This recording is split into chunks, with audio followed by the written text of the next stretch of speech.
Good afternoon students. Welcome to Sankalp competitive classes. मेरा नाम साजिद मलिक है और मैं अभी फ़िलहाल पीएचडी कर रहा हूँ। मैं संकल्प कॉम्पिटिटिव क्लासेस में, जैसे आपको पता है कि हमने CUET के लिए 2023 के लिए जो है वो क्लासेस स्टार्ट की हैं। आज मैं आपको पॉलिटिकल साइंस के बारे में बताऊंगा कि पॉलिटिकल साइंस के लिए आपने कैसे CUET के लिए ये प्रिपरेशन करनी है। अब मेरा जो टीचिंग का एक्सपीरियंस है वो 4 साल का है। मैंने CUET के लिए पढ़ाया है, मैंने 11th-12th क्लासेस को पढ़ाया है, मैंने JRF और ये नेट क्लासेस के लिए पढ़ाया है। तो आपको यहाँ बेस्ट फैकल्टी मिलेगी हर एक लिहाज से। तो आज मेरा इंट्रोडक्शन लेक्चर होगा कि हम जो हैं 2023 का जो एंट्रेंस एग्जाम है इसको कैसे टारगेट करेंगे, इसको कैसे प्लान करेंगे। आज हम सिर्फ ये पढ़ेंगे कि मई में एग्जाम होना है, तो मई से पहले कम से कम अभी हमारे पास कोई लगभग 40 to 50 डेज हैं। तो ये कैसे टारगेट किया जाए, कैसे स्ट्रेटेजी बनाई जाए, कैसे टाइम टेबल बनाया जाए, कितने चैप्टर्स हैं, कितनी बार हम रिवीजन करेंगे, कैसे जो है हम एमसीक्यूज पूछे जाते हैं, हम एमसीक्यूज को प्रैक्टिस करेंगे, हम प्रीवियस ईयर्स क्वेश्चन पेपर्स को प्रैक्टिस करेंगे, हम हर एक लिहाज से प्रैक्टिस करेंगे, रिवाइज करेंगे, ताकि जो है आपकी सीट अच्छे से यूनिवर्सिटी में निकल जाए। आपने दिल्ली यूनिवर्सिटी में फॉर्म भरा होगा, आपने जम्मू यूनिवर्सिटी में फॉर्म भरा होगा, आपने क्लस्टर यूनिवर्सिटी जम्मू में भरा होगा, आपने वुमेन कॉलेज परेड में। तो ये कुछ ऐसे यूनिवर्सिटीज हैं, कुछ ऐसे कॉलेजेस हैं जहां पे पॉलिटिकल साइंस को एज अ डोमेन आपका, अगर आपने बीए पॉलिटिकल साइंस में करनी है तो आपको एंट्रेंस इस सब्जेक्ट में देना होगा। तो आइए मैं आपको सबसे पहले मैं ये बताता हूं कि आज जो है हम ये पूरी स्ट्रेटेजी कैसे करेंगे। पूरे जो आज का जो है मेरा ये प्लान 30 डेज का प्लान रहेगा कि 30 डेज में हम पूरे पॉलिटिकल साइंस के सिलेबस को कैसे कवर करें। आपको इसमें सीबीएसई वाले बच्चे भी होंगे, इसमें स्टेट बोर्ड वाले भी बच्चे होंगे जिन्होंने अभी 12th जो है एग्जाम दिए हैं, वो आगे सोच रहे हैं कि हम जो है ये CUET का एग्जाम दें, फिर आगे कोई किसी ने यूपीएससी करना होगा, किसी ने केएस के लिए जाना होगा, किसी ने ये अपना असिस्टेंट प्रोफेसर बनना होगा, किसी ने पीएचडी करनी होगी। तो बहुत सारा इसका पॉलिटिकल साइंस का स्कोप है आगे फ्यूचर में। तो पॉलिटिकल साइंस जो है एक बहुत डायनेमिक सब्जेक्ट है, तो ये आपको हेल्प करेगा कॉम्पिटिटिव एग्जामिनेशंस के हिसाब से। तो जो 12th का जो एनसीईआरटी का बुक है, कंटेम्परेरी वर्ल्ड पॉलिटिक्स और अपना politics since independence in India, ये हमारे पास दो बुक्स आती हैं एनसीईआरटी की। तो इन्हीं दो बुक्स में से जो है वो सिलेबस इन्होंने तैयार किया है जो आपको सीयूईटी के लिए पूछा जाएगा। तो जैसे आपको ये पता होगा कि हमारे पास जो है, ये देखिए, हम जो है कल से ये सबसे पहली बुक पढ़ेंगे हम, कंटेम्परेरी वर्ल्ड पॉलिटिक्स। ये एनसीईआरटी की बुक है, एनसीईआरटी में से ही सिलेबस डाला गया है और बाहर से कुछ नहीं आएगा। आप हमारे साथ बने रहिए, हम आपको A to से Z तक हम आपको सारी प्रिपरेशन करवाएंगे। तो आप देख रहे हैं हमने आपके लिए लाए हैं पूरा लेक्चर प्लान कि भाई एक दिन में कैसा कितना लेक्चर पढ़ाया जाएगा। उसके बाद आपको होमवर्क दिया जाएगा, होमवर्क में जो है आपको डेली प्रैक्टिस शीट दी जाएगी जो आपने करनी है। फिर उसके बाद आपने अपने कमेंट्स में, हमारे कमेंट्स में आपने ये लिखना कि भैया हमारे इतने ठीक हो गए, इतने गलत हो गए। आप अपने डाउट्स भी पूछ सकते हैं कमेंट सेक्शन में। तो सबसे पहले हम कल से स्टार्ट करेंगे। पहली बुक जो है वो कंटेम्परेरी वर्ल्ड पॉलिटिक्स की है, तो 27 मार्च 2023 से हम पढ़ाना स्टार्ट कर देंगे। इसमें सबसे पहला लेक्चर जो मैंने किया है, हमने जो कंटेम्परेरी वर्ल्ड पॉलिटिक्स की बुक है उसके हर एक चैप्टर को दो दो पार्ट्स में डिवाइड किया गया है ताकि आपको भी इजी हो जाए, आपको रिवाइज भी हो जाए और आप इजीली जो है इस एग्जाम को क्रैक कर सको without any pressure, without any stress. तो सबसे पहले कोल्ड वॉर पढ़ेंगे हम, 2 लेक्चर होंगे इसके बारे में। इसी तरह से फिर उसके बाद disintegration of the second world and the collapse of the bipolarity.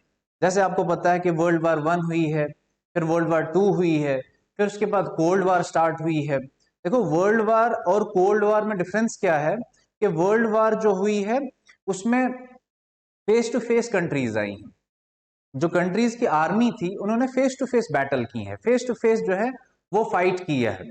लेकिन कोल्ड वार में थोड़ा डिफरेंस रहता है, तो हम आपको सिखाएंगे कि कोल्ड वार और वर्ल्ड वार में क्या फर्क रहता है।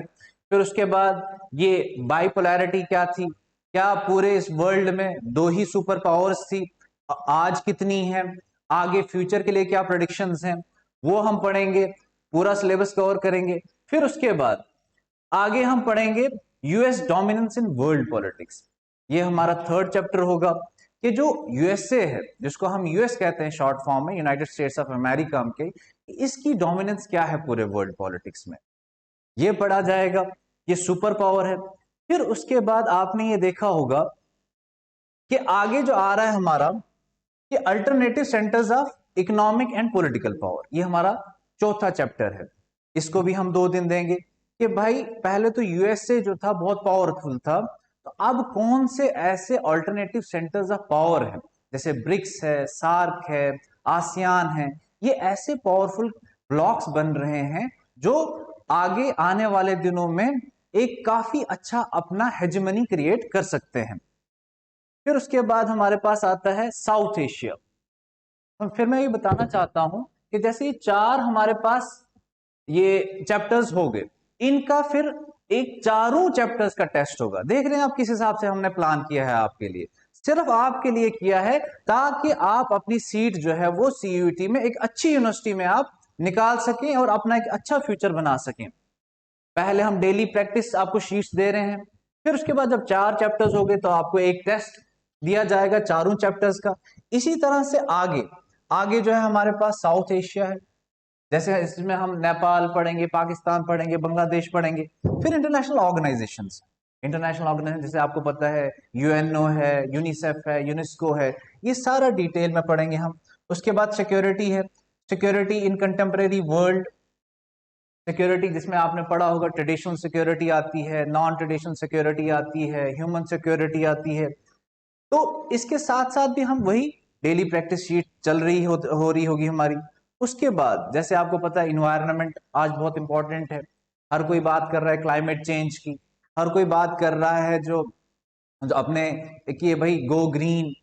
तो ये सब ये बहुत इंटरनेशनल जो है, ये ग्लोबल कॉमन कहा जाता है। जैसे ओशन होते हैं, ये ग्लोबल कॉमन चीजें होती हैं, तभी जो है पूरा वर्ल्ड इसके ऊपर फोकस्ड है। फिर ग्लोबलाइजेशन है, ग्लोबलाइजेशन में हम एलपीजी पढ़ेंगे, लिबरलाइजेशन, प्राइवेटाइजेशन, ग्लोबलाइजेशन, ये इंडिया में कब आई, इंडिया के ऊपर क्या इम्पैक्ट हुआ, वर्ल्ड में कैसे हुआ। जैसे आज हम पहनते हैं कि वेस्टर्नाइजेशन में क्या होता है, मॉडर्नाइजेशन क्या होता है, इसमें डिफरेंस क्या है। जो हम जीन्स पहनते हैं ब्लू जीन्स, ये क्या है, वेस्टर्नाइजेशन है, क्या ये ग्लोबलाइजेशन है। तो ये सब चीजें हम डिटेल में पढ़ेंगे। उसके बाद फिर से ये 4 चैप्टर्स हो जाएंगे हमारे, और मिड अप्रैल में हमारा दूसरा टेस्ट हो जाएगा। उसके बाद एक बुक हमारी खत्म हो जाती है। फिर दूसरी बुक है हमारे पास politics in India since independence. जैसे आप लोगों को सबको पता है कि इंडिया को इंडिपेंडेंस 1947 में मिली।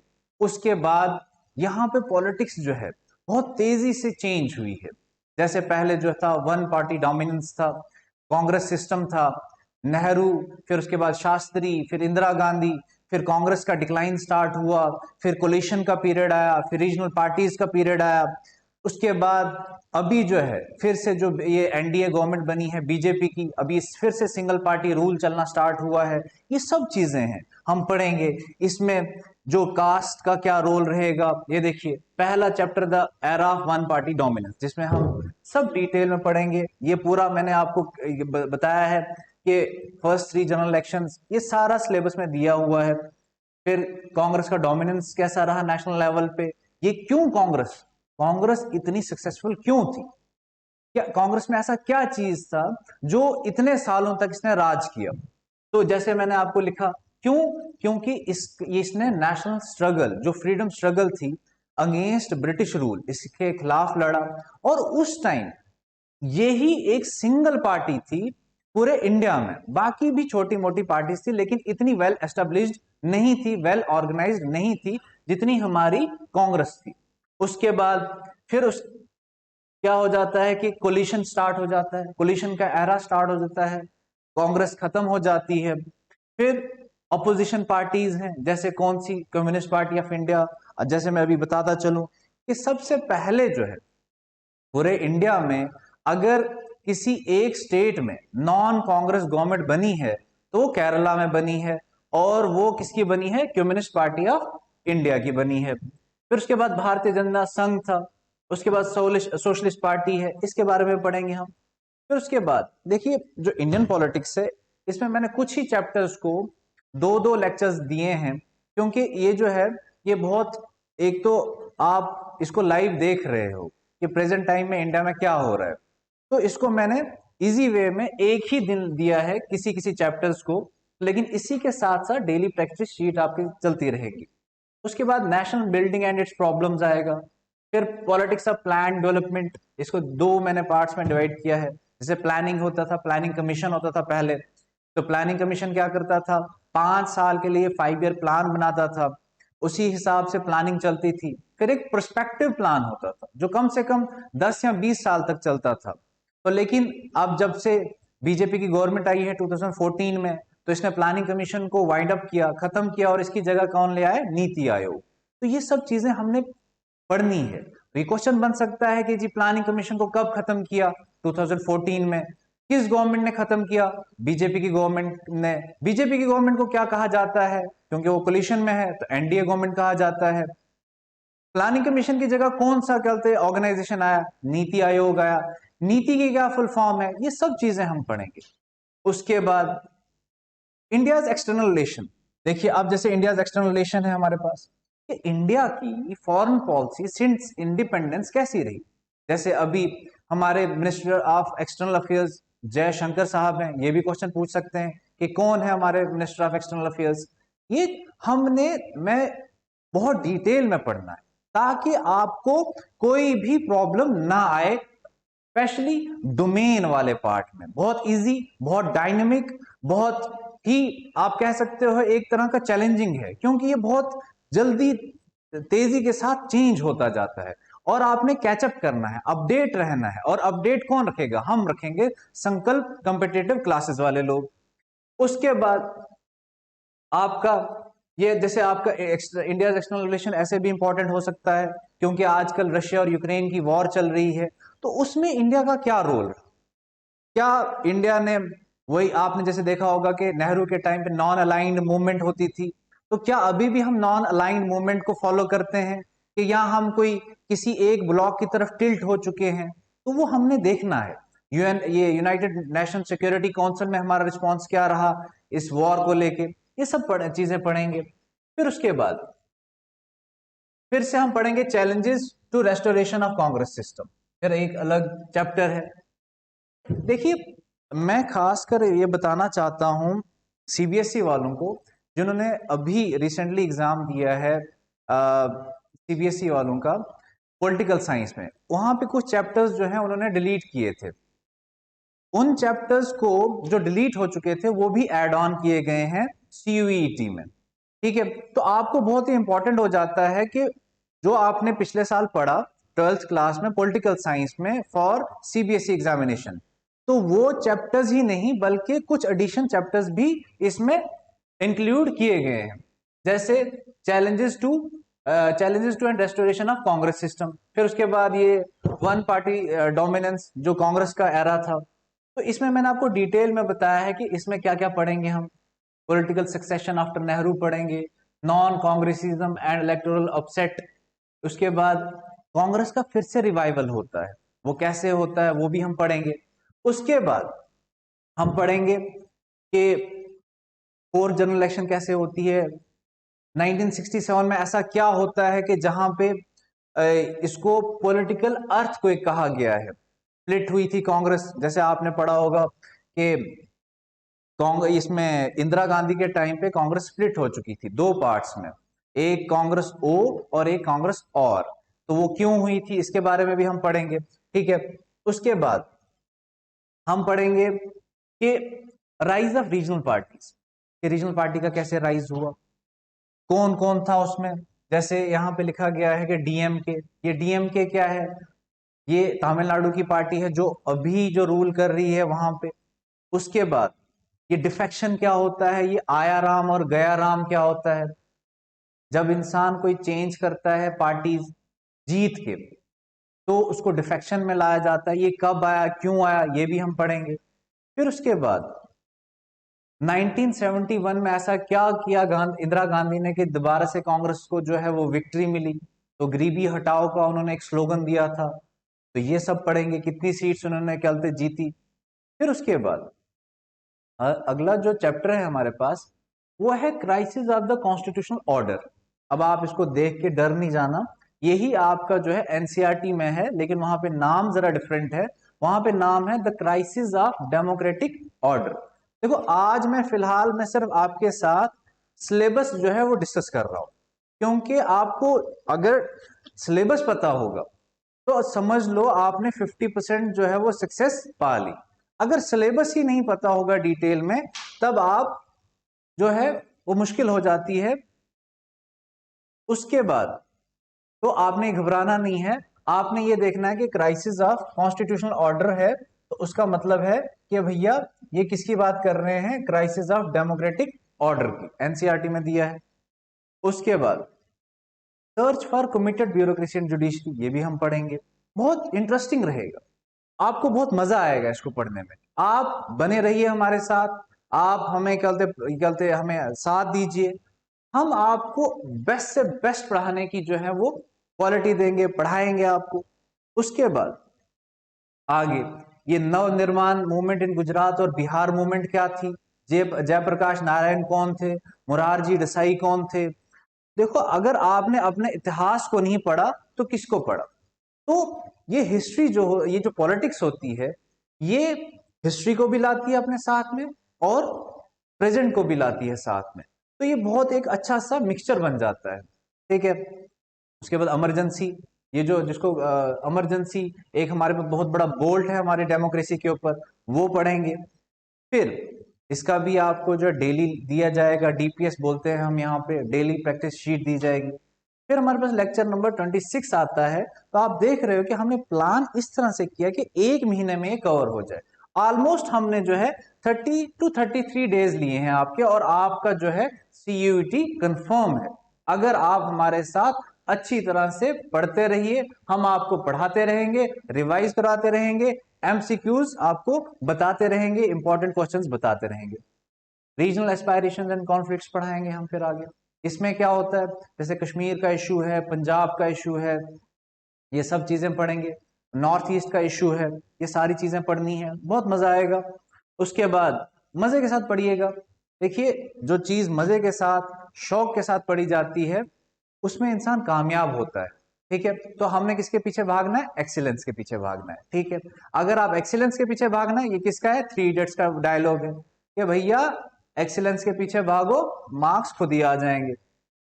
उसके बाद अलग दो नेक्स्ट चैप्टर है, वो है rise of new social movements.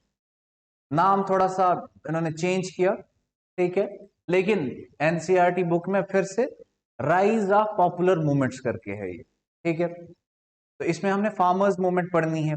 जैसे आपने आजकल ये पढ़ा होगा, देखिए सुना होगा न्यूज़पेपर्स में कि फार्मर्स मूवमेंट्स होती रहती हैं।